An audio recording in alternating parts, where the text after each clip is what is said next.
Hello friends, welcome to my channel. I am Saugata বিশ্বাস। আজকের topic হলো প্রায় 1 বছর আগে আমি আমার বাইকে একটা back rest with back career install করেছিলাম এবং সেটা কিছুদিন পর দেখলাম বৃষ্টির জল অথবা আমি যে গাড়ি ধুইছি সেই জলে জিনিসটা রাস্ট লেগে লেগে নষ্ট হয়ে যাচ্ছিলো এবং সেই জিনিসটা এতটাই পাতলা মেটেরিয়ালস দিয়ে করা, তো সেটার জন্য সেটা খুব নড়তো। নড়ে নড়ে আমার বাইকের লেফট সাইডের ব্যাক ইন্টিগ্রেটরটা কীভাবে দাগ করে দিচ্ছে সেটা তোমাদেরকে আমি দেখাচ্ছি।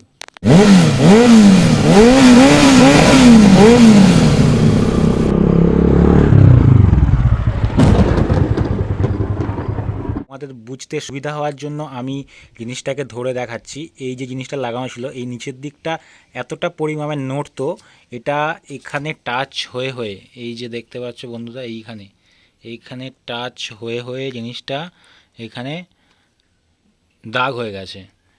তো সেই দাগ যাতে না আর হয় সেই জন্য আমি কি করলাম, এটা তোমরা দেখতে পাচ্ছ একটা গ্যালভানাইজ আয়রন দিয়ে এই জিনিসটাকে ওয়েল্ডিং করে দেওয়া, দুদিকেরটাকে, এটা ওই দিকের ওয়েল্ডিং করে দেওয়া। এটাকে আমি পেন্ট করে তারপর ফিটিং করব।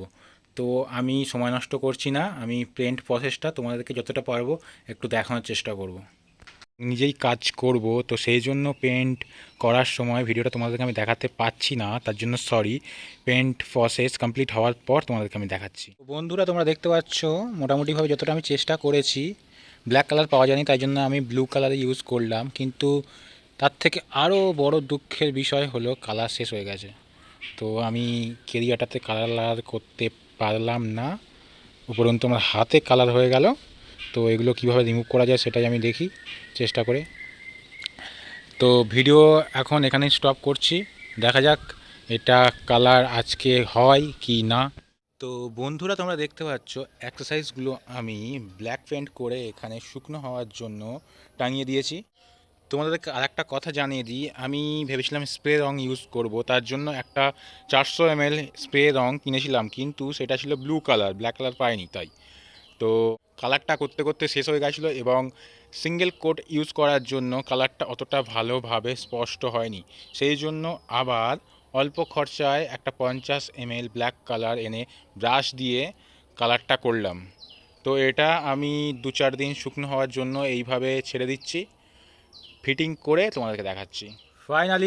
ফাইনালি বন্ধুরা, তোমরা দেখতে পাচ্ছ ইনস্টলেশন কমপ্লিট হয়ে গেছে। পেন্ট করার আগে আমি বলেছিলাম, কিন্তু তাও আরেকবার বলে দিই, এটা মেন পাত্তি এবং এটা এক্সট্রা করে আমি যেটা ওয়েল্ডিং করেছি, এই যে পয়েন্ট মারা তোমরা দেখলে বুঝতে পারবে।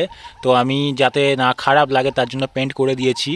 তো পেন্টটা অতটা ভালো হয়নি, কারণ তোমরা তো দেখলে যে ব্লু কালারের স্প্রে করলাম, তাতে রং কম পড়লো, সেই জন্য আমি আবার ব্ল্যাক কালার কিনে নিয়ে এলাম, সেটা ব্রাশ দিয়ে করেছি।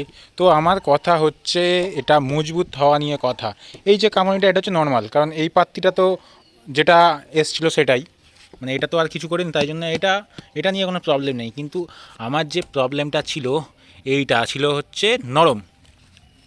তো তোমাদেরকে দেখিয়েছিলাম এইখানে এই যে দাগ হয়ে গেছিলো, তো এখন যতই লোড দিই না কেন এটা আর নিচু হবে না। তো মিশন সাকসেস। ভিডিওটা ভালো লাগলে বন্ধুরা অবশ্যই একটা লাইক করে দিও এবং নতুন হলে চ্যানেলটা সাবস্ক্রাইব করে নিও, কারণ আমি এই রকম মানে হয়তো কথাটা পাতি ভাষায় বলতে গেলে জোড়া তাপ্পি, কিন্তু কাজের ভিডিও এগুলো, যেটা অল্প খরচায় হয়ে যাবে। এটা আমি যদি নতুন কিনতে যেতাম তাহলে আমার অনেক টাকা খরচা হয়ে যেত, কিন্তু এটা আমি অল্প খরচে, এটা আমার লেগেছে 200 টাকার মতো এই রডটা দিয়ে এবং ঝেলে দেওয়া। তো এখন 100 টাকা দিইনি। তো বন্ধুরা, মুদ্রা কথা হচ্ছে আমার বাজেট কম, তাই জন্য আমি সস্তা ডিস্ট্রিবিউশন করি। তো এইরকম ভিডিও দেখার জন্য সাবস্ক্রাইব করার সাথে সাথে বেল আইকনটা বাজিয়ে দিও, তাহলে আমি ভিডিও আপলোড করার সাথে সাথেই তোমাদের কাছে নোটিফিকেশন চলে যাবে। আজকের ভিডিও এই পর্যন্তই। তোমরা সবাই ভালো থাকো এবং সবাইকে ভালো রেখো।